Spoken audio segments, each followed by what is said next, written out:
I am so happy today to have Alex Nelson here. Thanks for coming, man. My pleasure. I met you, I don't know, a couple months ago, Hmm. and I was going to ask you also, were you in a baseball uniform or motorcycle uniform? Motorcycle. Okay, Yep. okay. I couldn't remember, and it was just one of the funniest things because you just like sat down next to me, we talked for a while, and you're Yeah. like, this guy just seems really interesting. But yeah, thanks for coming. We're going to talk about small business and business in Oregon. You seem to have a lot of experience doing that. Hmm. So yeah, thanks for doing this. And My yeah, pleasure. tell me about how you got into it and your experience with business and stuff. Sure. I started in finance, commercial banking, and really was introduced to the breadth of amazing businesses that Oregon has to offer, and the amazing people behind those businesses. That's kind of my thing, is I just love interacting with people and learning their stories and finding commonalities with them, and just found it very fascinating. So when I got tired of the banking industry, I knew I wanted to become an entrepreneur. And that started years ago, gosh, 12, 13 years ago now, Okay. in coffee. Had an opportunity to buy a coffee shop and a roasting company, and it went pretty well, but that business is very competitive in Yeah. Portland. And if you're not good at it, you're going to struggle, no matter how good your product is, because Portland coffee consumers are pretty highbrow. Yeah. What's like I'm curious, like what's like, because I had another guy in here at a coffee shop that Hmm. he tried to run, I think it was in the Northwest District, but like, is there any like secret to that other than just you're getting these thin margins on every purchase? Like what? Well, the secret is great customer service, Okay. right? The reason why coffee shops are popular is because their customer service is spectacular. Mm. Um, if you have an inferior product, you're never going to survive. But if you have a good product, which most of them do, you'll be fine. But you just have to differentiate yourself with, well, a good example, you know those Portland coffee shops that you walk in and you feel like the baristas and the people doing customer service are kind of snooty. Yeah, And that's not a good totally. feel, Yeah. right? The opposite feel is where they're very welcoming and warm and things, because That that really makes a coffee shop very successful. Yeah, that makes total sense now that I think about it, because it's like you see Dutch Bros where I grew up in Grants Pass. They're Hmm. huge and they're big on just slang and lingo and like making you feel Well, comfortable, I guess. they have arguably the best customer service development process in the Pacific Northwest of all of the big chain coffee shops. They're Yeah, better than Starbucks. BlackRock has really kind of stolen their identity and kind of made it a little bit their own. But I mean, you have to go to school for 2 weeks at really. Dutch Yeah. Bros before you become a barista. Wow. It's, yeah, they're very serious about their customer service. Yeah. And like you said, I totally agree with you because I always had this kind of rule or whatever in Portland. It's like baristas and bartenders can both be like complete a-holes to you up here and nobody can, they'll still pay. And, Yeah. it's just like customer service doesn't really matter. But that's cool. Yeah. So you did that Yep. and then what? And then I did a small stint in alternative finance. So I went to work for a nonprofit lender here in town called Craft 3. Okay. And that further opened my eyes to not only other small businesses, especially owned by minorities and underserved communities, but also what alternative finance looks like. Because I worked for a bank before that Right, and right. lent a lot of money to small business owners that were predominantly white men. Hmm. And that was very, very interesting because there are a ton of minority owned businesses in Portland. And unfortunately, both from a bureaucratic, government policy perspective, they're often the owners of those businesses are often treated differently, not just by the banks. Mm-hmm. So it was very interesting to kind of understand how that dynamic works in Oregon. And so I immediately started my own investment fund in 2016. Oh, wow. Got a couple of friends together who were pretty high net worth and said, "Hey, I want to do this kind of investment in Oregon small businesses, specifically to minority owned businesses, and do it differently than the way the banks and that the other institutions are doing." And what year was that? To 2016. Okay. Yeah. Yeah, I was gonna say because it almost seems like you were kind of ahead of the curve. I know the city and the county and all that stuff are trying to do a lot of that or support that, I guess. But that seems even earlier than Yeah, it was some of those efforts. But most of the 2010s. There were a lot of alternative debt and investment vehicles that a lot of agencies and tried to some success and some failure. Uh, but it's tough. I mean, my whole argument is that it's very difficult to own a business in Portland, hmm hmm no matter what. other, good things are available to you, whether it be capital, finance, or a particular market or a good customer or a good industry segment, it's still very, very difficult to own a business. Yeah. Well, I was thinking when you just said that, do you think it's, you might have just literally just answered this, but do you think it's retail only, like brick and mortar facing, customer facing, or it's just across the board, I like think across the anything? board, yeah, Okay. manufacturing is very difficult, Okay. and it boils down to just a couple, three or four, major factors. Most of that being cost, Hmm. taxes, the regulatory burden, and then economic factors that have changed, have fluctuated dramatically in Oregon over the past Yeah. couple of decades. Yeah. Yeah. And I'm going to get into those Hmm. in depth here. But is there anything else you wanted to say about uh, just Portland in general? Like, because you kind of, you don't live here anymore, I or live you in did? Tigard. Okay. Yeah, I Was moved it? out of town, out of Multnomah County. Yeah. Okay, you did. Okay, Hmm. yeah. And when was that? That was 2 years ago.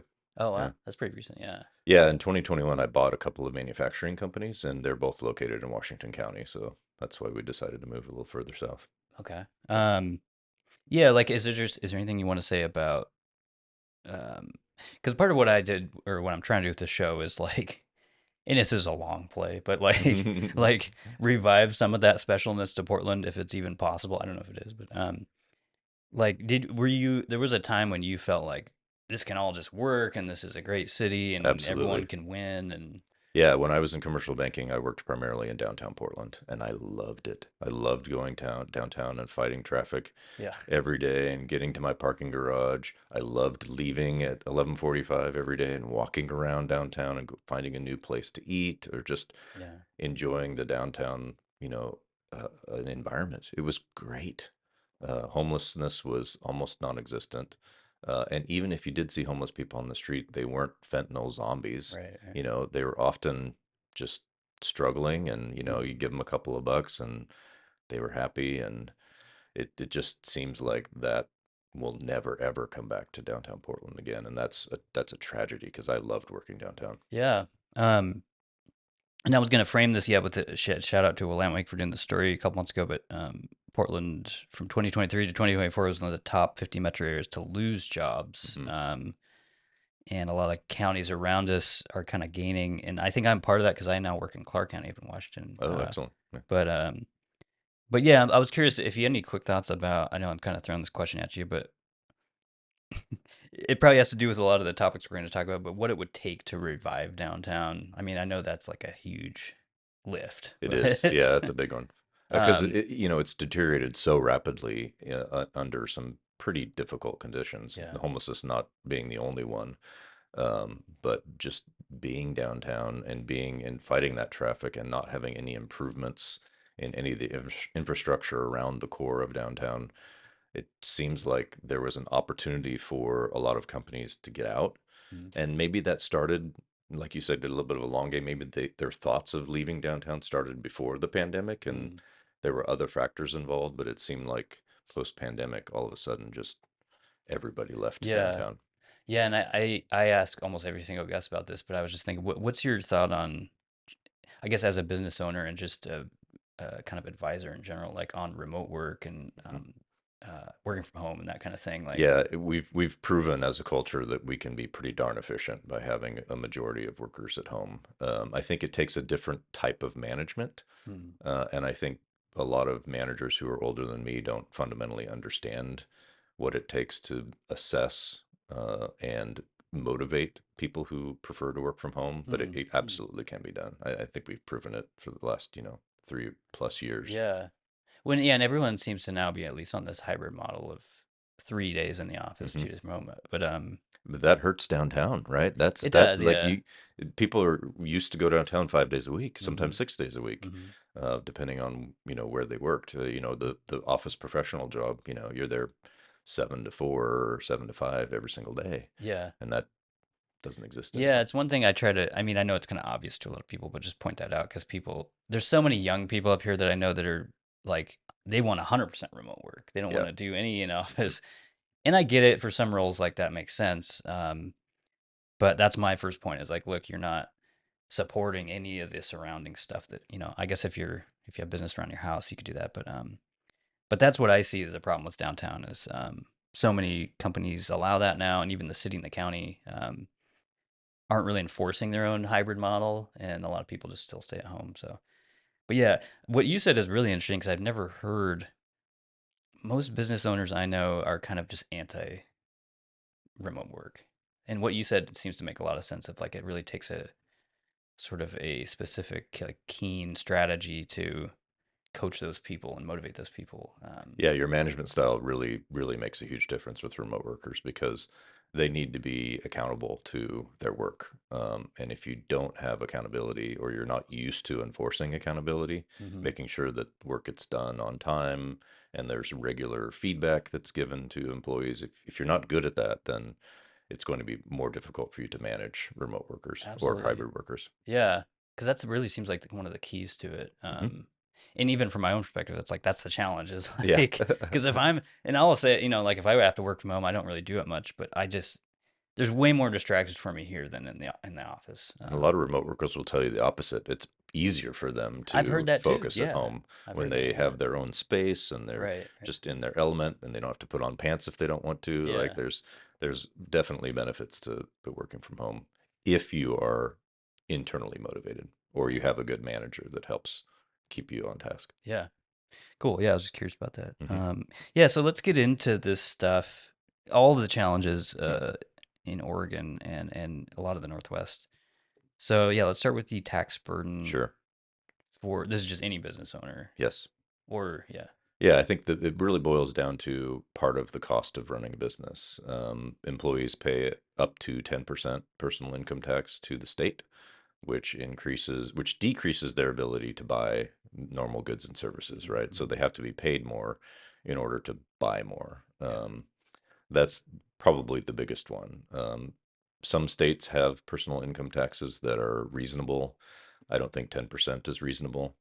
That's a lot of money. Yeah, like Excuse how me. does that rank across other states that have it? Is it That's a good question. It's pretty high.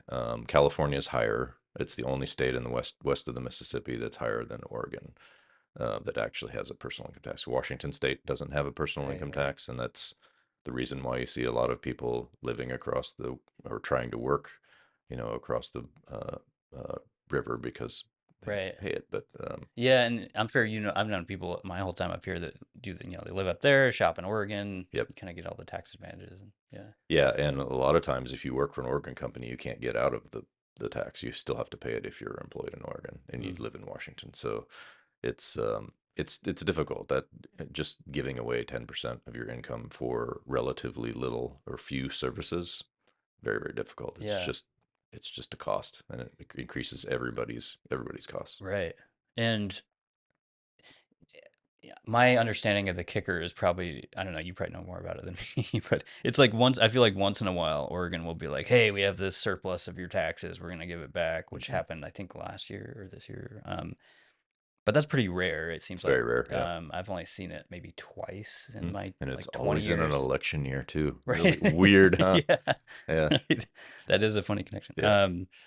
But is that I don't know, it's just interesting. Like do you think that'll ever change? Will they'd have to adopt a sales tax statewide, obviously, right, to I think so. change Yeah, that? I don't think it would change though. I think if there are a lot of entities that are pushing for a sales tax right now, and they wouldn't get rid of the personal income tax if they institute a Yeah. sales tax. Yeah, I'm just curious, like, what do you think that is about? Because ever since I've lived here, and I used to kind of have this mindset as a younger person, but are we just a pro tax state? Like, We're a pro spending state, okay, right? We have a lot of the agencies have a lot of pet projects. Elected officials have a lot of pet projects, and that means they want to spend money on whatever those projects are. And some of those projects aren't visible to the public, which is mm, why a lot of critics like me say, "Hey, you're wasting lots of dollars on this. Like, how many millions, how many hundreds of millions have we spent on homelessness and drug issues over the past decade and have had no results right. whatsoever?" It's going in the opposite direction. Exactly. Yeah. So that it makes it hard for me to justify how much money they're taking out of my paycheck and out of my employee's paycheck when the results are so dismal. Mm, And everything goes up every year. Property taxes go up. The cost yeah. of, Yeah. anything related to government, the cost of those services goes up every year. And are you? maybe this is for the next regulatory challenge thing, or maybe this is part of the first one, but are there any unique like state taxes on the business? I know, like, are you subject to the metro tax? I'm not because my companies are in Washington County. So Okay, yeah, the Portland. Well, some Washington County and some Clackamas County businesses are eligible. It depends on size. okay, You right, have to right. be above a certain, you know, It's kind of for the total. behemoth It's size, larger. Yeah, I think it's 50 million, yeah, or more. income or revenue or Yeah, yeah, revenue. Yep. okay, And so, and there's other taxes that are gross income taxes that are similar to that, but that's the biggest one in recent memory, okay, and it's pretty sizable. I mean, yeah, that's a lot of money the government's bringing in on. yeah. I'm curious, actually, what do you like? What's your opinion on Metro? I mean, everyone that I Yeah, talk to, I've never been a I fan of them. no, I again, I see a lot of wasted bureaucratic Yeah, dollars that don't produce results. Um, I've had some pretty good experiences with the Portland-based alternative lender that's a government lending, and Prosper Portland. They used to be Prosper, called, yeah, yeah, something else. Um, but again, you've got, I don't know how many employees they have. A lot. They have a lot yeah. of That's employees. what I was literally just thinking of. Yep.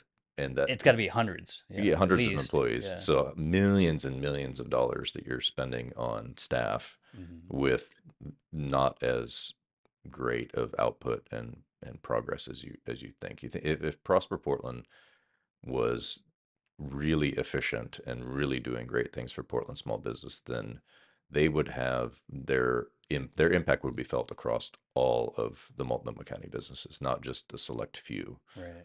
And they focus on underserved business owners, which is great. I mean, Hmm. there's no argument that their heart's in the right place, but are they efficient? Are they really making an impact across the entire county? No, they're really not. Most Yeah. small business owners don't even know who they are. Exactly. Yeah, that's I try to bring it up because I don't think anyone knows what they do or what they offer or anything besides, the zoo and I would say more trash people, people, I say. yeah, I would say that more small business owners know about the SBDC than they know about Prosper. So, and the SBDC does an amazing job here in the Tri-County area. Mm-hmm. SBDC is Small Business Developer Development, something. yeah, Okay. Development Corp, and they're funded by the Small Business Administration. They're not funded by local taxes or local Wow, money. wow. That's a federal, right? Yeah, it's a federal SBA. program. Yeah, Yeah, yeah. yep. And the one in Multnomah County is housed at Portland State University.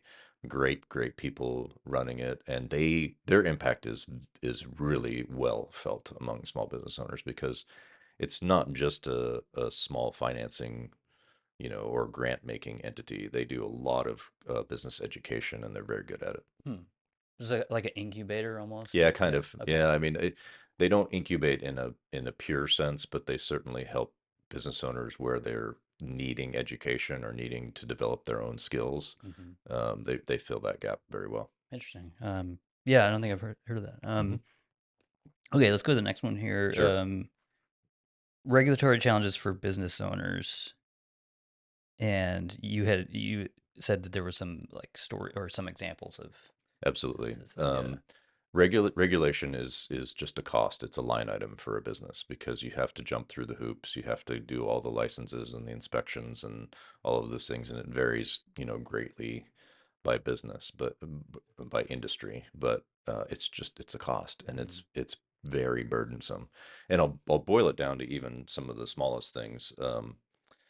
Let's say you're a really small business and you don't have full-time W-2 employees all the time. Mhm. If you go a quarter without any W-2 paid employees, and you do not report to the state that you didn't have any W-2 employees at that particular quarter, if you don't file the report, they automatically assume that you had employees, and they send you a bill for what they assume Hmm. your payroll taxes were for that quarter. Based And on old data based or on data that you had reported in the past. okay. And then you have to go back to them and say, no, I didn't have any W-2 employees. Hmm.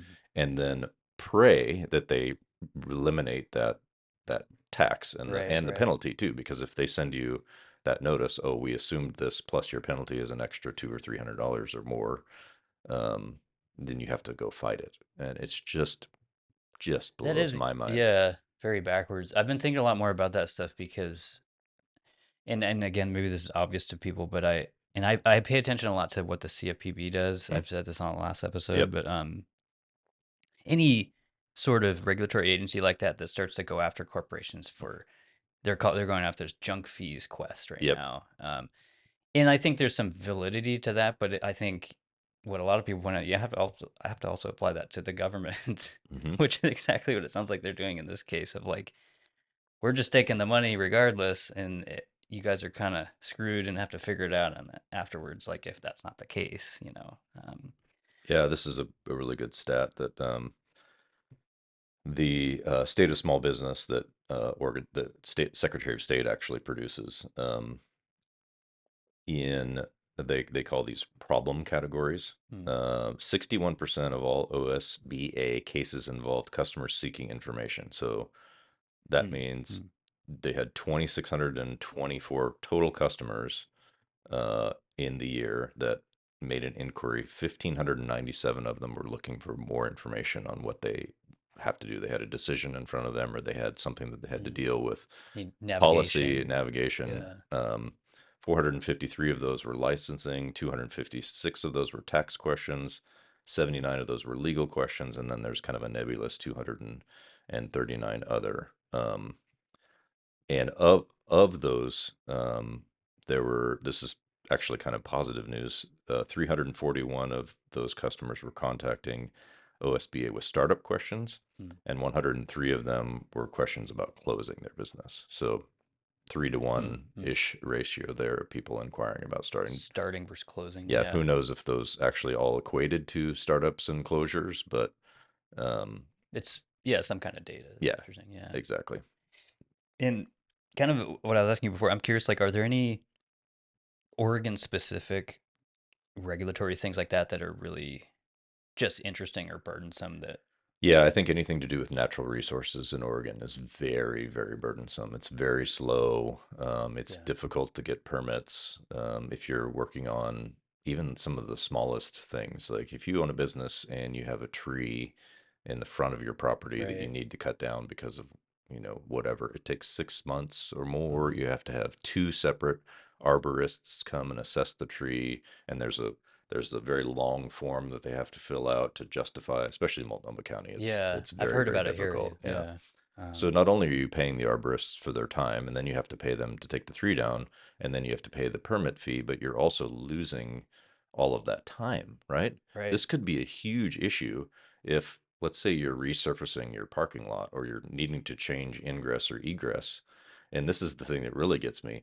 Oftentimes, if there's road improvements, your ingress and egress is changed by the government, and they say, this is what you have to do. Mm, And now this tree is in the way, and you're mandated by the city or the state to change it, but then they stand in the way of actually changing it because you mm. can't get something done with this particular tree.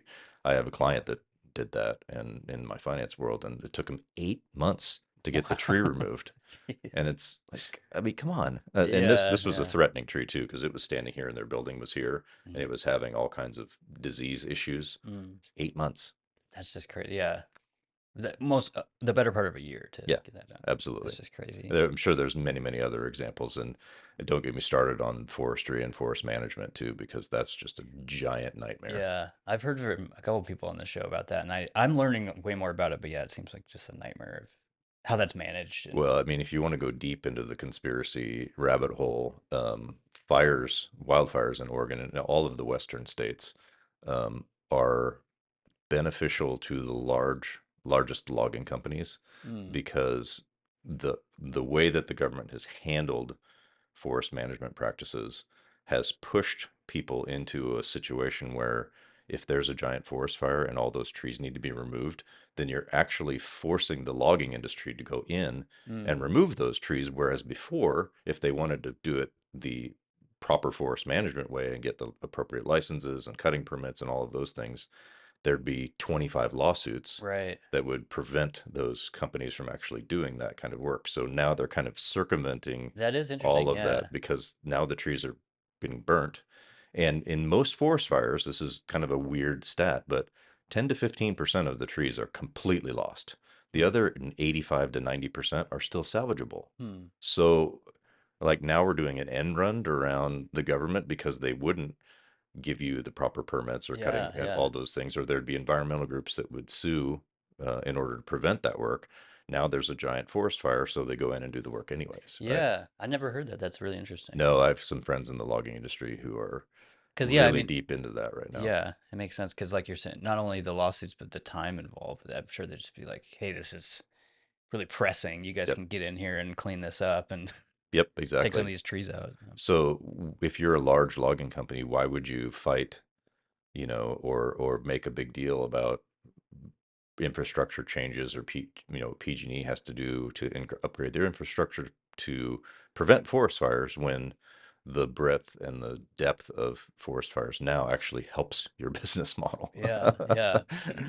It's Well, the crazy. whole forest management part of it, I'm just trying to learn more about because it just seems like I'm trying to understand what the state's doing and not doing, hmm and even like you said, corporations are doing. And I think it's more of what they're not doing, yeah, really, that's what I because hear. Yeah. all of the foresters that I know say at least in the Pacific Northwest, the fuel load is the big problem. Right, right. We've taken out forest roads, we've taken out fire roads, we've limited cutting. In Washington State, at one point in time, they were taking 9 billion board feet out of public lands. That's now 2 billion. Wow. So there's a 7 billion, board feet difference, which means there's more trees, which is great, Yeah. but they're It's not. more fuel. It's more fuel, Yeah. exactly. Those tree branches fall on the ground, the needles fall on the ground, Right. and there's no way for us to navigate, or there's not no way, but there's less opportunity for us to navigate through there Yeah, and like you're make saying with all the changes. roads and Mm. access and A lot of those roads have been torn out, yeah. or they haven't been maintained. And so when a fire rips through, it's an order of magnitude worse than it was before. Yeah. I just think it's important, yeah, to highlight because people, every summer, I don't know. It's weird for me because I grew up in Oregon and I remember wildfires every summer. hmm But I feel like people up here every summer just like it just keeps getting worse and more acreage and all this stuff. But I think that's definitely important context to know hmm about the forest management. But And the forests grow back. I mean, we could see it with yeah, the yeah, Eagle Creek. If you've right. driven through Eagle Creek right now, it's absolutely beautiful. Hmm. There's still a bunch of trees that have been damaged, but the undergrowth is green and lush and absolutely stunning. And it's what it's been 3 years, I think, since Eagle Creek. Yeah, So, yeah, which is, you know, a microscopic amount of time. Can you imagine what it'll look like in 10 or 15 right, years? right, right. Be absolutely beautiful. And that's what happens. Yeah, yeah, like I said, I think it's important to highlight because it's like there's people on the left that are like, "Hey, I'm pro science. That's why I'm anti wildfire." But they don't like. There's plenty of good science on. I don't even think there's a side to it, but just like understanding forest management is such a huge thing. When I was in college, I studied some local Indians in Northern California, and then immediately upon moving here, I met a really good friend of mine who worked for the Cowlitz Indian tribe, Hmm. and they had discovered around the same time in the late 90s that a number of Pacific Northwest tribes every 5 years would go around to different parts of the forest and just light it on fire. Mm. And that was, Is it kind of hundreds their of years own, ago. Yep. uh, ma- what do you call them, managed Yeah, burns or whatever? Yeah, exactly. yeah. And it was because they didn't want to fight the undergrowth when they were walking around. No Hmm. cars, no horses. Their primarily mode of transportation was walking. So if you burn the forest down, you can just walk right through them, right? You don't have to fight the Mm. undergrowth. Interesting. Yeah. And there, I mean, long evidence, lots of studies of how that was done in the Pacific Northwest by the natives. It's Interesting. Yeah. amazing. Yeah. Yeah, that does definitely seem like, as far as regulatory, like the environmental stuff, I'm sure is just crazy. Yeah. Like It's just it just fights with itself. Things don't really get done. yeah, You think about the most important part of managing fires is having good roads, like I mentioned, and we're bound and determined to take all of those roads out and let the forest go back to its natural state, and that's just not the best path. I'm curious, like what kind of, because I feel like I've heard. I'm trying to think of the type of business. There's got to be a certain type of business owner that would say, "I'm not doing this in Oregon Oh yeah, because of absolutely. those hmm reasons." But I guess Absolutely. it could be a variety of businesses. I'm sure. Yeah, and if you get to a certain point where you're fed up, if you have the means and you can actually do it, you move. Yeah, I would love to move my companies even to Clark County. That would I was just gonna be ask you. Yeah, amazing. I would love to do that.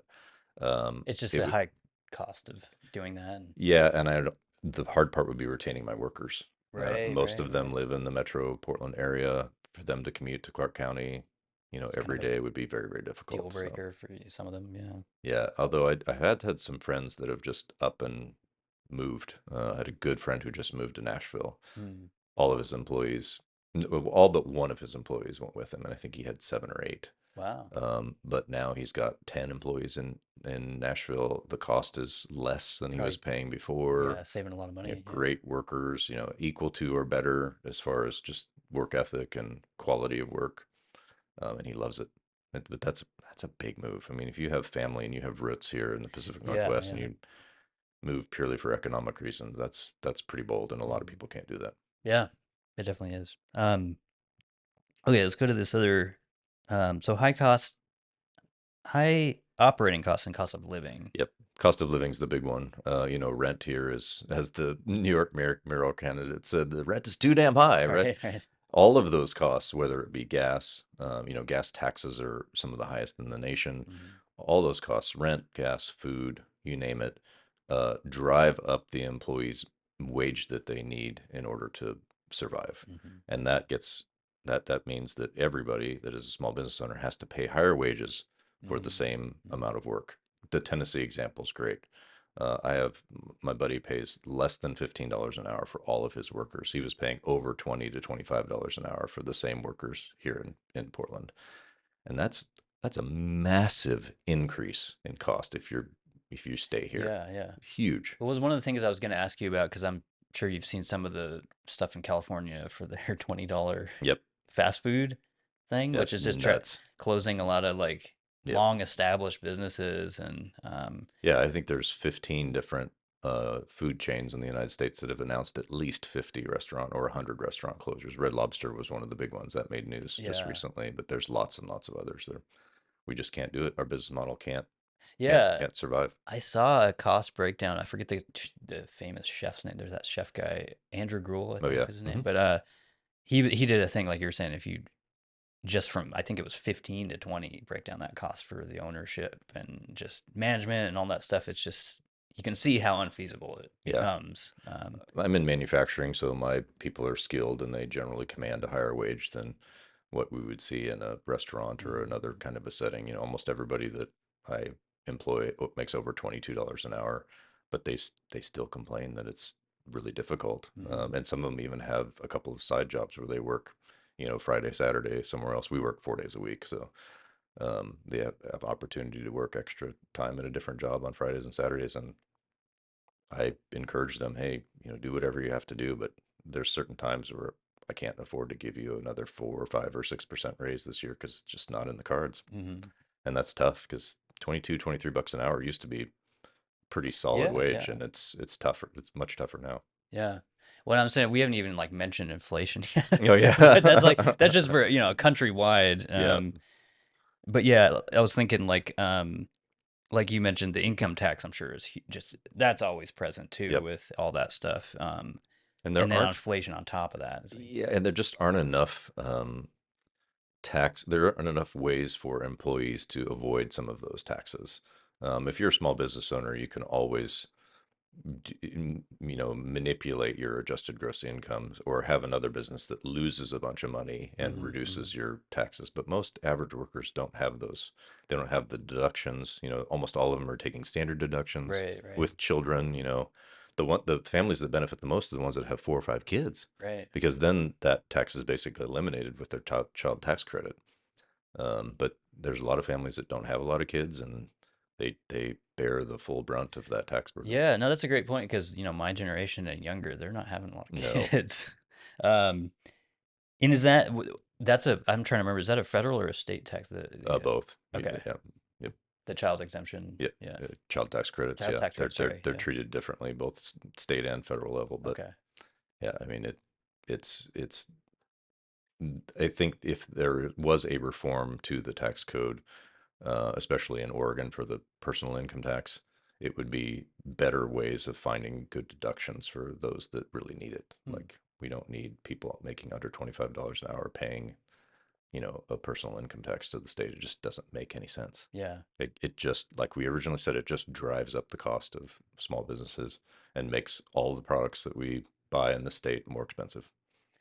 Yeah. When you were saying that just now, I was thinking, is there like an actual, like when you're doing payroll, there's an actual cost to that of like, hey, we got to siphon off this for the state, or how does that work? I don't even, Yeah, the payroll services pay everything as a they calculate everything each pay period. You know, this goes All to line federal, item. this goes to state, this goes, Okay. yeah, yeah, Okay. it's all lined out. But Okay. yeah, So they're doing the work as far as getting that to the yep. state. Okay. But it's all, I mean, it's just an increased cost of doing Right, business. right. Yeah. Another line item. Yep, Yeah. another thing that takes money out of my checking account that doesn't go to the employee or just go straight to the state. Yeah. I don't know why I was keep thinking of this. Are you familiar with the OTT? I think it's called the transportation Oh tax. yeah, yeah, like Is the that TriMet yeah? transportation tax. Yeah, Is that something you have to deal yes, yeah, with? we're subject to that. Yeah, Okay. most businesses in the Tri County area are. Yeah, That's kind of a metro the area metro. Yep, thing. yep. I Okay. think it's, I want to say it's 3.5%, but I can't remember off the Yeah. top of my head. Yeah. I remember always seeing that on my pay stubs, so I was Yep. thinking about that. Yep. Okay, let's see. Economic instability and recent policies. Yeah, we kind of started out the conversation with that, Some right? of that. Like, what has happened to downtown in the past 4 Right, years? right. It's crazy, Hmm. and you bring up small businesses that own property as their primary business, right? If you own a commercial building or two or three, and you have any square footage in office right now and anywhere near downtown, you are hurting, Mm, absolutely hurting. There's million square feet of office space in the downtown core that yeah. is sitting empty, Hmm. which makes it difficult for those other people that are in the surrounding areas too, because you're trying to compete for people that are leaving, right?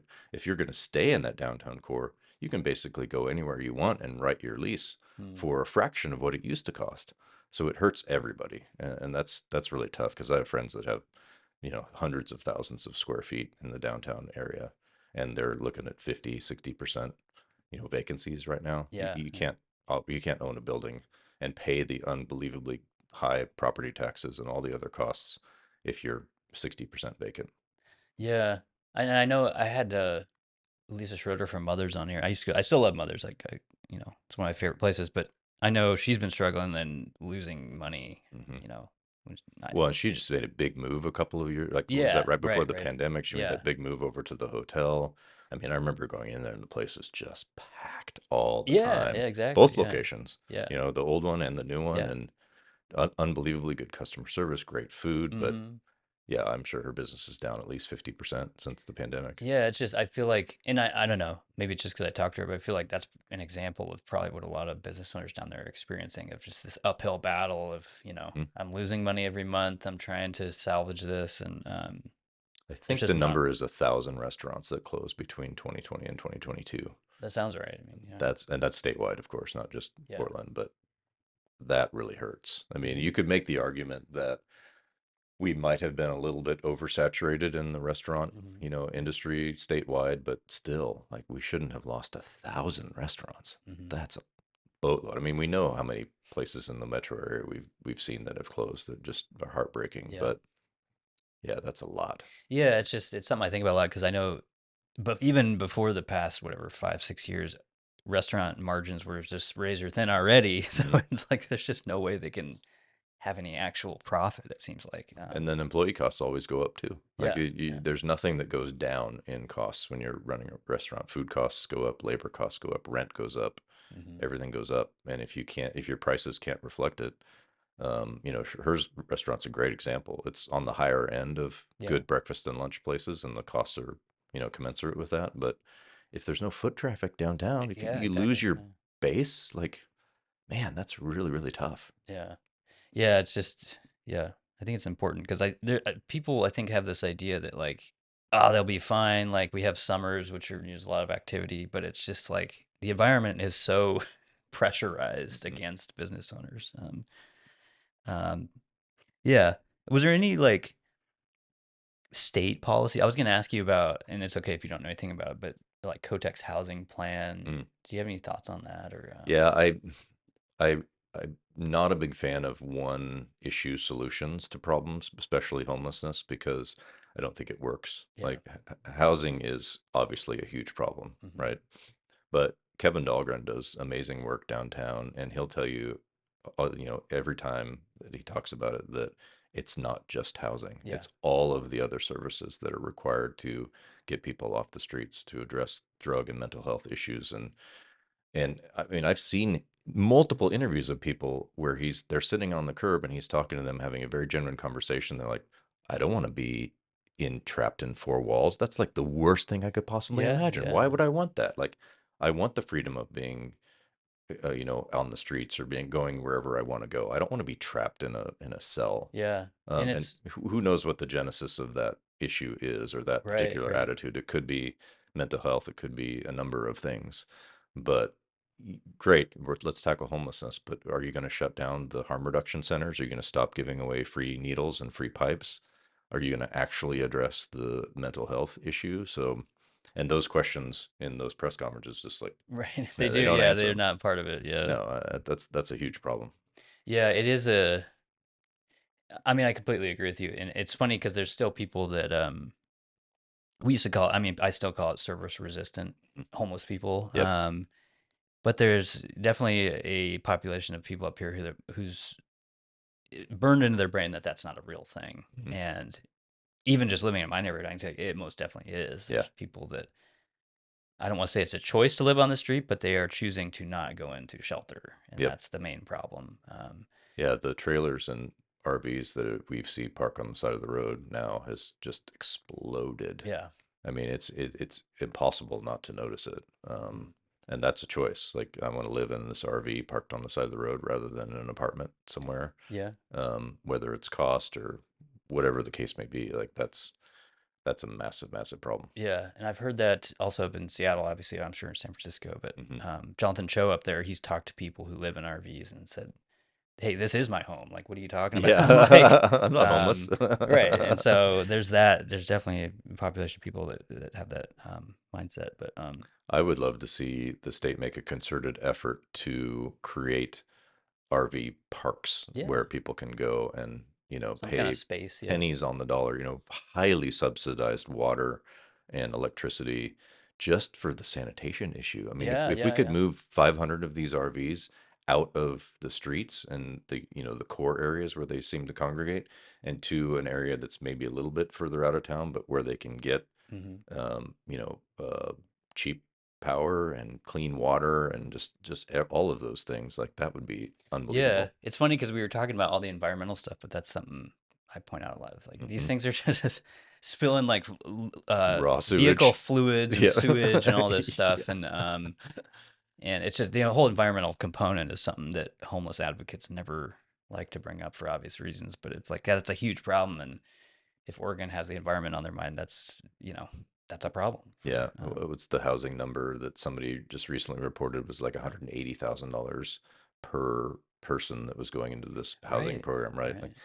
if you built an RV park that had 200 spaces, you're not going to spend $180,000 Yeah, per space, you right? can do that relatively Be cheap. $20,000, $15,000 per space. I mean, Yeah, I'd have to study it, but yeah, it's a big open space that's gravel. Doesn't even need to be paved, and you've got hookups. You've got clean water. You've got sewage. You've got places for the sewage part of the RV to hook up, and then you've got cheap electricity.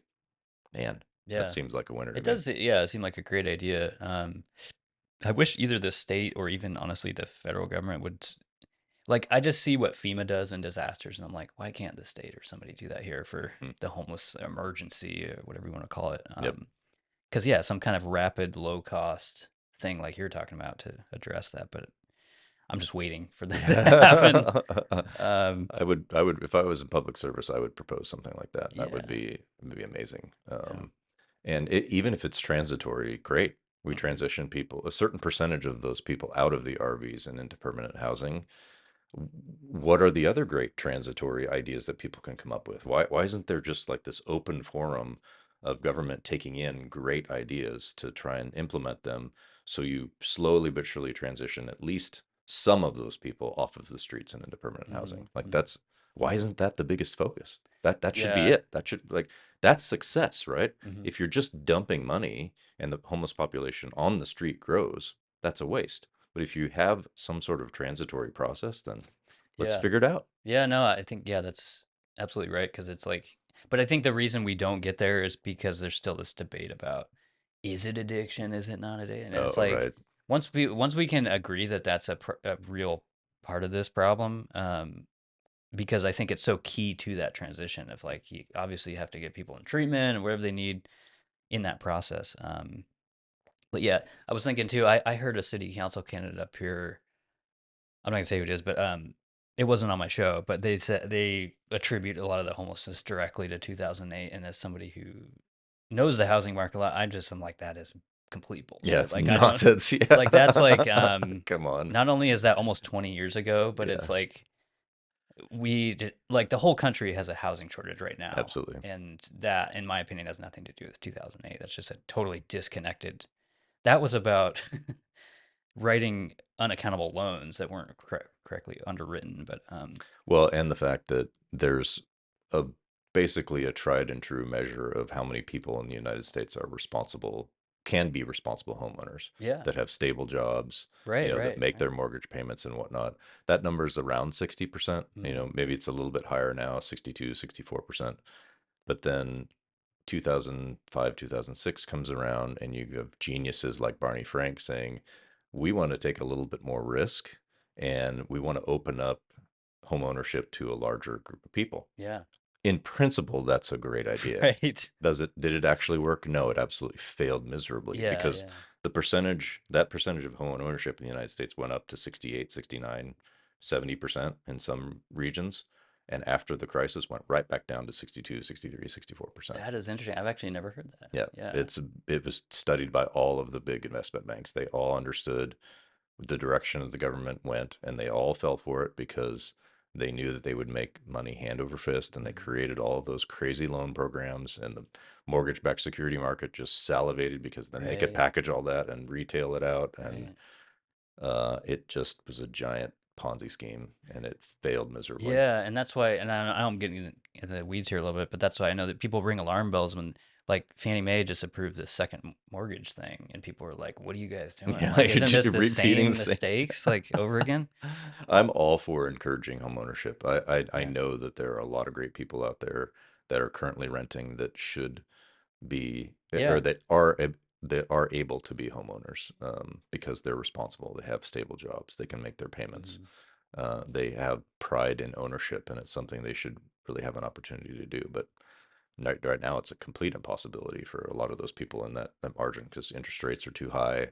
They don't have down payment, or their savings got wiped out because of the pandemic. Like, it's a yeah. really bad It situation is. right now. Yeah, I call it the unaffordable housing market because Mhm. it's just, yeah, like if you, even for family or household, it's like, yeah, you're gonna be likely paying more than $3,000 in your mortgage Yep, a payment lot a of month. people can't do that. And think about that razor's thin percentage of people who are this close to being homeowners, but because the taxes on the property taxes on the house they Yeah, want to buy is yeah, $10,000 a year yeah, when it should be half of that, and then they don't qualify. Like, I can't do it because the taxes are X, or insurance premiums for right, homes right. have also skyrocketed in Multnomah County because of all the crime, Yeah, all the other issues. Like, insurance companies don't play games. Like, your yeah. premium is going to go up, exponentially and if you're in a high risk, region. Right, which is for a lot of mortgages is required. Like you have to Absolutely. get that. Yeah, you can't do anything about that. Yeah. Yeah. And maybe that's a good transition to Sure. because I was curious how you, yeah, how is getting capital difficult? You meant for businesses For businesses specifically? specifically, Yeah. yeah, exactly. There are good entities that are lending money to small businesses. There's a handful of small banks and some alternative lenders, but Craft Three is a great example. I worked Mhm. there, and they do a great job of getting money into the hands of underserved businesses. But Portland needs 10 more of those entities, and they have one or two if you consider Prosper, maybe uh, the former Albina uh, MISO, Micro Enterprise Services of Mm, Oregon. mm. There's maybe three entities that are doing alternative finance. There seems like there's a lot of banks around, but most of the banks here don't lend to small businesses. They're Mm. not going to do that $50,000, $100,000 loan that the company needs to buy a new piece of equipment or expand. Banks have no interest in doing those small loans. And that's because of regulation. And the regulatory costs of doing a small loan Mm. is a loss for the bank. Mm. They will absolutely make no money Is on that that right? loan. Wow. Absolutely. You have to have 5, 6, $700,000 in a Okay. small business loan these days at a regular commercial bank in order to actually make money on that client. And So that's going to take time, obviously, to make that money back. absolutely. Yeah. So yeah, there just aren't enough lenders, and the private investment world in Portland is tiny, very, very small. Yeah. And a lot of those people aren't interested in making investments in Portland for many of the same reasons that we just talked about. They're looking for investments outside of Yeah. Oregon. There's better places Yeah, to do absolutely. business. Yep. They may be housed here because this is where the principals live or whatever, but a lot of them aren't looking at investments in their backyard. Yeah. Yeah, that is interesting. I was thinking, so what's the cutoff? You were saying like 200,000, Yeah, 2 to something like that? 250 is kind of the Okay. small. SBA calls that kind of like their, well, there's a couple of different programs, but their Small Business Express program. There's Community Advantage. There's, a few different programs that fall into that 2 to 50. Um, and the banks will take risks in that space if they have a guarantee from the SBA. But in most conventional, applications, it's very, very difficult for them to make any money on those Mm, deals. They want to do them. There's a lot of great lenders who are sitting in the seat that I used to sit in and making those loans to small businesses, but they're very, very few. Their underwriting standards are very, very high. And they do it because they want the relationship and hope that it grows and hope eventually that they make money off of those clients. But the average, small business loan in that size is not making the bank money. And yeah. you can see it because the alternative, the Sharky Right. alternative Right. lenders, The the loan sharks. factor, the Yeah. factoring companies and all them, you're looking at 40% interest, 50% interest on a lot of those It's like deals. a credit card, basically. Yeah. Yeah, or yeah, you have to make weekly payments Wow. and it's Wow. not like a straight interest deal. Like they take the amount of money that they loaned you and then they add their fee onto it and then they divide that total amount by however many weeks Mm, the loan is. So it's not actually like real interest. It's like this giant fee that they add. And, they wow. can Yeah. add, 50, 60, 70% on top of that. Like Wow. that's very, very expensive capital. Yeah. And so that's because that's what I was thinking. Like, what are the alternatives? People just go to the places like that. Yep. Yeah. On deck, is notorious for those kinds of things. There's a bunch of them out there that people are kind of household names now because so many small business owners that's the only way they can get capital. Hmm. And it just destroys their margin. Mm. Um. Yeah, I was thinking. And what was the one you work for? I worked for Columbia Bank. Or I'm Yeah. sorry, Oh, the Craft Three. Craft Craft Three. Three. Yeah. Yeah, And they're so great. that was kind of a private investment. Is that what Yeah, you? they're a Yeah. nonprofit. They're called a community development financial institution. Okay. Same as Prosper, and same as Gotcha. MISO. Gotcha. Um, Same classification. authorized by the IRS and the Treasury, and not regulated in the same way that banks are, but a very, very high cost, of doing business. Like their cheapest interest rate these days is 10 or 12%, Mm, and they barely make money too. They have to go out and get grant money just in order to survive. Their portfolio efficiency is at best maybe 70 or 80%. So okay. which basically means that's how much money they're making to meet their operating costs. So just on their loan book, they're not meeting their operating costs. So they Mm. have to go out and get grants and get other forms of income just to survive. And what would it take to incentivize creating more of those? It's just tax breaks for them, or what would? Well, I think the entire business environment needs to be different. Yeah. Businesses in Oregon need to make more money. They need to be better candidates for investment capital. But a lot of outside investors look at these balance sheets for these Oregon companies and go, Mm, "Man, you're really struggling. This is right. really, really tough for you." That means that it's higher risk for us if we decide to invest in your company, and we're not willing to take that risk. Mm, interesting. Okay. Um, I was going to ask you really quickly about AI. Sure. Like, what are your thoughts on it? I'm kind of, I don't want to say I'm known to be anti-AI, but like I Yeah. just feel like people kind of like at least the stuff we have now, it's impressive for what it does. hmm But like I don't know. I'm not one of those people that's a doomsdayer kind Yeah. of person. Like I see, and maybe that's just because as a video creator, I see what it does for me, and I'm like, yeah, Yeah. it's okay. Like whatever. It's interesting to me that AI presents a way of automating processes for small business owners that could make them more efficient. Yeah. That's where I think there's so much potential. If you're a business that relies heavily on clerical office work Totally. or Totally. some sort of process that can be translated into an AI process rather than hiring somebody, then to me gosh, I'd love for them to create a job. I would love for them to create a new position where they could hire a new person and do that. But if there's an opportunity for them to create that process using automation and and computer learning or whatever they want to call it, and that doesn't cost them anything extra or costs a fraction of a new employee Hmm. and creates more stability for that business because they get this process done and it's not expensive and it contributes to Reliable and it's yeah, reliable, yeah, yeah, and it helps their profit margin. Awesome.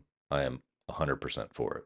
Obviously, that's a lot more complex than, Chat GPT, just like reviewing your emails and your marketing material and making sure that like yeah, sounds right and sounds professional. Like that's the bottom level. But the more advanced levels of analysis and processes, I mean, I would love to see it. I would love to see a bunch of these businesses that do a lot of, computer based analysis, and that's their product, whatever it is. And that becomes more efficient using AI. Awesome. yeah. That's kind of how I feel. Yeah, I'll probably get roasted for this, but I used to be a big Jim Cramer fan before. Now he's kind of seen as an idiot, but he used to talk a lot about the fourth industrial revolution, and I was like, yeah, this is totally gonna be a thing. This is before AI came out, but or the AI we know. Hmm. But that's exactly like you said. I always think of clerical stuff because in my roles for what I do, I work with a lot of salespeople and Hmm. people that just do emailing and like paperwork all day, and I'm Yep. like, at some point this is going to be automated, Yep. like, and that's the stuff that I think about, and I'm like, I'm cool with that. Like, I know those are jobs being lost, but those people will figure something. They Banking is a will. great example, though. I mean, let's say you're craft three and you're like maxed out on your total headcount, right? Yeah, You've got 75 employees and you can't do any more work. If they were able to create a small loan underwriting process that streamlined everything, the business owner, let's say their cap is $100,000 on a deal, hmm, but all of that underwriting and all of that paperwork that would normally be handled by three people, your lender, your underwriter, and your credit administrator, if all of that was built into an AI process and it came out yes or no at the end, yeah, like that's amazing. yeah, It still needs hands on, and you obviously have to kind yeah, of yeah. observe it all. But the thing that helps small businesses in that regard is that that process could take 45 to 60 days Right, right. with the three people working on it, but it could literally be done in It's minutes. And expedited. yeah, Yeah, like the worst thing about being a small business owner dealing with a financing institution is a slow no. right, Like you right. go to them and you You say, just "Hey, I need this. It's $100,000. I'm going to buy this new piece of equipment." And 45, 50 days later, they say, "Oh no, we can't do that." yeah, and Like, you've burned all that uh, time and money. that's Yeah, horrible. I'd yeah, much rather they come back in a day or two and say, we can't do it. Or, yeah, let's do it. Let's figure it out. yeah. Because the on decks of the world, the shark lenders will give you approvals in 24 to 48 hours. Right, Like right. they're just like on it. It's a like a payday loan. Yeah, And I guarantee you they are using some sort of automated process yeah, yeah. because those guys don't collect the same amount of financial information that the other lenders do. They're basically doing analysis of the company's bank statements. Hmm. They'll go back 3, 6, 12 months and they crunch all those bank statement numbers to kind of understand where the money's coming in and going Cash out. flow. Yeah, Yep. Yeah, they figure it's all about cash flow at that point. And then they say, "Oh yeah, we can lend you this amount of money and you're going to pay it back in this amount and you're done." 2 days yeah, later. yeah. I know. Even in like for what I do for mortgage, automated underwriting is definitely it's become a lot bigger Mhm. than it used to be. But it's kind of like you said, like if you can, go from three to one person and have a human being overseeing that to make sure it's all running smoothly, then that's efficient and that's good for everybody. And Yep. cool. Um, yeah, I was gonna ask you before we get into your Northwest story about just your interest in metal because you mentioned you were going to a show at the Hawthorne Theater, I Oh think, yeah. last time I saw you. I think it was Earthside and gosh, what was the other band? Caligula's Horse. Okay, Yeah, I don't yeah. know anything about. Yeah, yeah. All I know is like I used to be. I had a friend who was into Opeth Oh back in yeah, the day. love Had a big Opeth, yeah. Opeth tattoo. Yep. Um, I'm trying to remember something, but I don't know. I don't. I'm not a big. You know way more than I do about metal. But how did Hmm. you like get into metal? Were you always into it? Yeah, always. I think I had kind of a moment in the early 80s when I was turned on to Rush for the first time. Oh yeah, I like Rush. Yeah, Oh man, love him to death. yeah. Didn't Actually Neil got Peart? He died like he passed away in 5 years ago or January of something. 2020. Yeah, Yeah, like he kicked off the whole COVID, that's right. Okay, disaster okay, in his yeah. death and I mean, yeah, because I it's one of the few instruments I do. I play drums, and he's one of the best drummers of all ever. time. Yeah, Yeah, he's unbelievable. I just met Getty last really, year in November. Yeah, at that's his cool. book tour. Just unbelievable. So yeah, I kind of had this like progressive rock thing happen to me when I was like 10, 12 years old. And then I just went down the rabbit hole with like Yes and Genesis and Oh King yeah. Crimson and Yeah. Mahavishnu Orchestra and Frank Zappa and, Hmm. just unbelievable musicians. And then the really crazy stuff like Return to Forever and some of these just the bands are just so far out there. But then something really interesting happened in the 90s. Like you had the kind of grunge movement with, kind of some of the really heavier bands like Alice in Chains and Nirvana, Melvins and, Nirvana. I guess. I don't Nirvana. know. Yeah, Yeah, they're not that's not quite that as heavy. heavy, Yeah, but yeah, a little bit more of that progressive almost. And then bands like Tool came out, right? yeah, yeah. Tool. I Or like Tool. Suga, Yeah. like these crazy Swedish, death metal bands started appearing. Opus, a great example. They're super proggy, but they're also, very heavy. And then it just went off from there, like Gojira, Mastodon, all these great metal bands just started blowing up. And the best part about them is that they're unbelievably talented musicians. Yeah. Like they're just masters of their craft. It's unbelievable. That's what. Yeah. All the friends that I knew that were into that were very sort of musically, technically oriented Mhm. people, and they just appreciate that. And I do too. Like like I said, as a drummer or even guitar, it's just really impressive what they do. And Yep. But it was kind of built off of the guys like Rush who yeah. really pushed the envelope. I mean, Alex Lifeson is um, thought of as the least talented guy in Rush, but he is not low Really. talented. He is unbelievably talented. He came up with chord progressions and fingering and things that nobody was thinking of at that time, and he's widely influential among a bunch of really great modern day, Mm. progressive and metal guitarists. They look at him and go, like, he was unbelievably talented and created just really new and interesting stuff. And are you a fan strictly, or do you play anything? I Or play drums and bass. oh, Yeah, nice, nice, yeah. I cool. love playing drums. It's fun. I'm more of a Nick Mason kind of Yeah, Pink Floyd. yeah. That's my style. A little bit more like him. Maybe Matt Cameron from Soundgarden, and now he plays for Pearl Jam. Mm.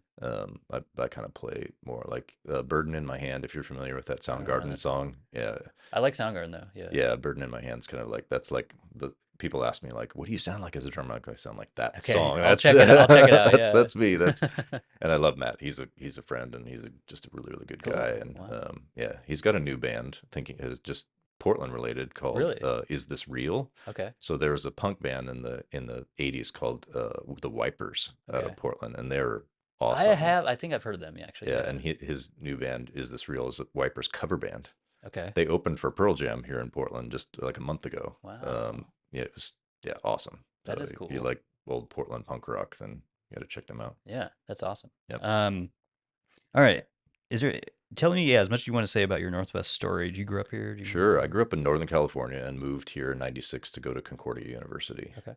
which was great. It's now defunct and it's University of Oregon campus now, but it was great. There was less than 1,000 kids at the Where? school, and Where is that? it's a Concordia neighborhood up like where McMiniman's Okay. Kennedy Kennedy School. School. Yeah. Yeah, it's that neighborhood. Yep. Okay. It was great. I really loved it. I had family in Southwest Washington, so I'd been here, many times in the summer before then, and just loved the Pacific Northwest. And got really tired of California after graduating from high school, and wanted to scene change.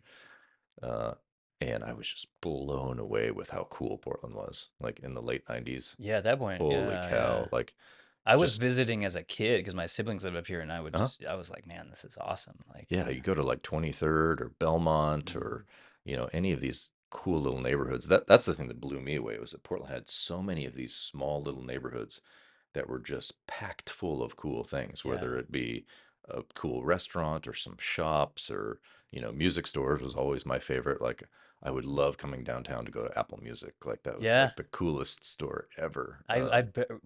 I worked on Second Avenue for like 2 or 3 years, and that was right before they closed. I Mhm. went in there a bunch of times, but yeah, I love that place. So amazing. Like Yeah. those that just blew me away. And like I have to move here. And I did. I moved into the Concordia neighborhood and, just loved it. And then went into retail, worked for a sporting goods chain for a little while, and then got into banking. And um, just blind luck, I was playing golf with the president of the bank, and he's like, "Hey, we have an opening. You want to come down and interview for me?" And I got, you know, involved in banking, and that was amazing. Yeah, and it hurts my heart that Portland has declined so much in the Yeah. past like 10 years. unbelievable. It's accelerated after COVID, of course, but Hmm. I think the signs of some of the decline were happening before then. Yeah. Cool. Um, is there anything else you want to bring up before I go into these goofy questions here? No, I think we hit them all pretty We did a good. I lot, mean, yeah. I think it's the point is that it's really tough to be a small business owner in Oregon. It's very, very difficult, and Yeah. the people that are doing it deserve a tremendous amount of appreciation. Yeah, I was And thinking, is there like, do you like point people to something like if they're struggling, they oh need yeah, help or yeah, something? Yeah. absolutely. Like you can post my email address. I'm happy to help Okay. connect people to whatever resources that they need that I know of, whether it be finance or accounting or legal or whatever. I'm a connector, Cool. by Yeah. just by my own personality and my interest in small businesses. So yeah, definitely willing to help whoever needs it. Awesome. Yeah. Thanks for Yeah, doing that. of course. Okay. Let's say you're parking somewhere like you did out here. Do you pull in or do you back in normally? I usually back in. Okay. Yep. I've been doing that more lately. Hmm. Do you like crunchy or smooth peanut butter? Or maybe you don't like peanut butter. Oh, I like crunchy peanut butter. Yeah. Nice. Me Yep. too. Do you like stir or no stir? The oil in there Oh, I or definitely stir it. okay. Absolutely. Yep. Yeah. What? Why is The organic peanut butter, just like it seems to separate so quickly, right? Yeah. The stuff that you get at Trader Joe's or, Hmm. whatever New Seasons. Yeah, I'm always stirring it. Just because you think it tastes better or just Well, healthier? well, what really I don't like is if I'm spreading it on toast or bread or something, if you pull that out of there with all that, liquid oil on it and you put that, it's going to soak into the bread, right? I'd much Mm. prefer it stay on the surface instead of Okay. all that oil like soaking into the bread. So you're saying you don't like the oil, or you do like the oil? I like it when it's mixed in, but I don't want it to be like noticeable, I like I on see. my, yeah, Yeah. I want it mixed in so Okay. it's solid. Yeah, Because I just like the straight up palm oil where it's just like unhealthy. You don't have to yeah. stir it. It's like the laziest shit ever. Oh, that's funny. But um, do you have a favorite type of French fry? Do you like crinkle cut, waffle fries, regular fries? Gosh, I'm not a big fan of the big, huge fries like crinkle cut or, big wedgie, style fries. I'm much more of the smaller, crispier Okay. fries like Burgerville, Yeah. yeah, Carl's Jr. Not a big fan of McDonald's Okay. fries I at was gonna all. say I was Like, about to say no, McDonald's, no, but I would take Burger King or Carl's Jr. over McDonald's every day okay. of the week. Yeah, I do like Burger King. They're good. yeah, Kind of underrated. yep. Which piece of fruit do you think you could throw the farthest if you just throw it like a quarterback across the football field? Probably an orange. Orange. Right? Yeah, it's a good baseball, softball size. Got Yeah. some weight to it. Yeah, I can throw it pretty far. Okay. Mm. Um, let's say you're getting ice cream. Do you go waffle cone, regular cone, and cup, or Waffle cone. okay, Yep, the tastiest. And what yep. flavor are you putting in there? Oh, chocolate chip if they have it. Just straight. Okay, Yeah, I straight up like it. chocolate chip. Yeah, It's kind of classic. losing its momentum. A lot of places don't have it. Just like straight chocolate chip. A lot of places have mint chocolate chip, but Yeah. I don't want toothpaste ice cream. I Are want. are you a fan of like um I'm telling I don't know why I'm blanking on what it's called right now. The popular place up here. Oh yeah, yeah. I'm blanking on it too. Shoot. What is it called? Yeah. Gosh. Well, I know the one over here is Cloud City. That's not the one I'm thinking of. That's not the chain. No, But like salt and straw. Salt and Straw. Are you Yes, like I love salt and straw. okay? Absolutely. I mean, there's a few flavors that I think are pretty far out there, but yeah, it's great. Salt and straw and what's the other place that they make the sandwiches now that are really famous? The ice Um, cream sandwiches. They sell oh, them in New Seasons and oh yeah. I don't uh, know. what that I know what you're forget talking what about that though. place They're is always in called. like little pink bags or whatever Yep. they are. Yeah. Yeah, they're excellent. I don't know if they have any retail locations left, or maybe they just have one. They used to Hmm, have two or three, but I think they just have one now. But that's cool. Yeah. yeah, really, really But good. the whole experience, like because I went, I don't know why I was thinking that. I went to this on Mother's Day. Like, I tried to go to one, and their line was just Oh yeah. like. That's why I don't like those places. But if you can catch them when there's no line, I guess that's the way. But think of what we talked about very first in this conversation. Like Yeah. the retail experience there Hmm. is always great. The Is people it? are awesome. The product's great. If you're willing to wait in line for half an hour to get a freaking scoop of ice cream, like That's true. Yeah. there's got to be something to it. Because I hear the same thing about like Chick-fil-A and places like that, but people will wait through that Hmm. because the service is Yep. great. Service is great. The product's great. They know what they're going to get every Mm. single time. Yeah. It's reasonably priced. I mean, even Salt and Straw is fairly reasonably priced for the level of gourmet ice cream that they serve. It's great. Do you keep your butter out? Or you keep it in the fridge? Out. Nice. Yeah, my mom actually, she knows how much we love it. She bought us this really awesome ceramic like butter container that's a really wide round dish and then it has this beautiful like ceramic top that goes over it. Like Nice. handmade ceramic. Handmade. Yeah, it's awesome. I like that. Um, did you have a good meal somewhere, like a business you want to shout? It doesn't have to be a restaurant, but Oh yeah. could be any business really. Yeah, I think my go-to if I'm going downtown is Okay. Backwoods Brewery. I know the owners. It's just a great place to meet. Talk about great customer service. Like Mm, they train their people well. The food is good. It's a little bit above average for, your standard pub fare. The beer's great. mm, Um, so yeah, Backwoods is kind of my go-to. If it's a real more of like a classy kind of place, I'll take somebody usually to like Cafe Mingo in mm, Northwest mm. because it's one of the best Italian places around, and it's easy to get into. They have good parking. Nice. Yeah. Shout out to both of those places. Yes, great spots. You kind of do run a brand, all right? Hmm. Yep. But Yep. or maybe a couple. Yep. Uh, but if there was one like a big one you'd be forced if you were forced to run, is there one you'd want to pick? Like you're Gosh. wearing Under Armour right now, maybe. Yeah, I mean, the less woke, the better. Yeah. I couldn't run Adidas or Nike. Like It is, I mean, yeah. I would end up firing half the workforce. So that's not good for profits. Yeah. We'll say, I feel like Elon managed to do it now that, but his Yeah, companies are already profiting so much that he can just do whatever he wants. I feel like. yeah, and Twitter's a totally different service model. Yeah. Like with a product brand, I think it would be more difficult to do that, Yeah. Yeah. unless you were able to really get in there and assess that, the entire DEI, department could be shit canned because they're Yeah. totally worthless and they're not doing anything to help the profitability. Like maybe there's opportunities there, but I think about maybe a shoe brand like Echo. Like Okay. I would Yeah. love to run a company like that, or maybe like Doc Martens. Mm, mm, Somewhere maybe a golf company, especially like Japanese company like Mizuno. Like they have their mm. hands in all kinds of different sports, right? They make golf stuff, they make baseball stuff, they make a lot of different things. Interesting. Footwear and stuff like that. Footwear, Yeah. yeah, and Mizuno makes a ton of equipment too. They make golf clubs and baseball bats and gloves and everything. They make That's clothing. interesting. Yeah, I've never heard of that, but that's cool. I guess that's like any or some sporting goods companies like Wilson or whatever, but they're like golf and baseball because Yeah, those are and big in Wilson bought a bunch of companies just recently too. They're really. huge now. Yeah. Wow. Mizuno is attractive to me because it's a Japanese company. I would love to go run a Japanese company. That'd be amazing. Totally different Yeah, workforce, like different dedication, different culture. totally. I Yeah. think I love lean manufacturing. I love every I part was just about gonna it. ask you, Yeah. yeah, because that Kaizen, that's Yep. Japanese, right? I Yeah, it think, yeah. absolutely it is. Yeah. Yeah. And it's amazing because if you have a manufacturing company, it works in all businesses, but manufacturing especially, if your attitude is all of the best ideas come from the bottom, the absolute bottom, and you're not working in a top-down Mm-hmm. way. I mean, that's the fundamental principle of lean is that, Mm-hmm. right? You empower your lowest level employees to come up with the best ideas. And a lot of times those ideas come from mistakes. Like they make a huge mistake. It's a big problem. People have to fix it, solve it, whatever.